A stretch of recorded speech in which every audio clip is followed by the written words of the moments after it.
think from the very first time we met Buzz and Woody in the first Toy Story, everyone wanted to go somewhere with them.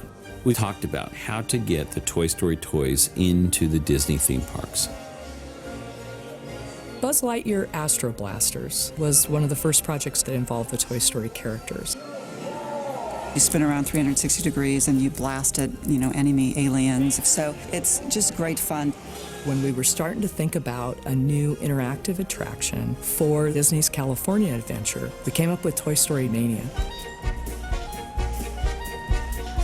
Toy Story Mania began as an idea of playing traditional Midway games with the Toy Story characters. So we picked from the Midway Games series the typical games, and we wanted it to feel like a three-dimensional digital real world.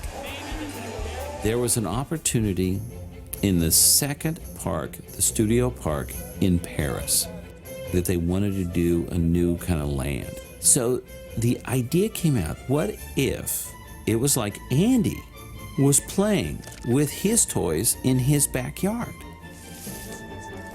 It was something that would appeal to guests of all ages, to a very broad audience. It was colorful, it was kinetic, it alters your perception of scale, and it was a very immersive environment that we thought would work really well for Hong Kong as well.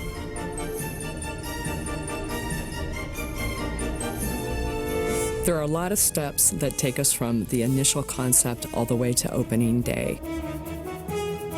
We begin with sketches, begin to build scale models, animation models, and small-scale maquettes, and then we built them in full-size. And then we did what's called a SketchUp model, which is a 3D computer model, and that helps us as we start to go through the land, and it gives us the perspective from our point of view. Especially in a land like Toy Story where everything is over scale, understanding the composition and how those scales play to human size really helps us get into those environments. From the time we began clearing the site, it's 18 to 20 months of in-field construction before we're ready to open the park. Buzz Lightyear greets you at the front of the land, and he's 14 feet tall. And on the blocks, you can literally walk under him. Everything from the landscaping, we have grasses and bamboos that also helps to support that shift in scale. All of the elements, the rides, the character icons or photo opportunities are all oversized, so as soon as you walk into that land, you feel like you're the size of a toy. So we took a look at all these different cool ride systems, and we thought, what could they be like, in themed with Toy Story? And we love the Green Army Men. And we thought, wouldn't it be awesome to have, those fantastic parachute rides that you ride up and drop down? They are so much fun. And we thought, this is like perfect because the Army Man and the parachutes are part of the original film. The guests go through the Quonset hut and through the transportation area before they board onto their parachutes. And we take them up to the top and teach them how to jump. There's another ride that we love where you ride on this kind of like a caterpillar or something that goes in a circle, and Slinky Dog. We just looked at it and said, it is Slinky Dog. So we developed this fantastic ride that Slinky Dog is chasing his tail, and where you sit is in his slinky coils. The ride itself really goes around in a circle. There's a little bit of a wonkiness to it as you're riding, but still very, very family friendly. Slinky speeds up, slows down, does a few little things like that, and it's really very charming.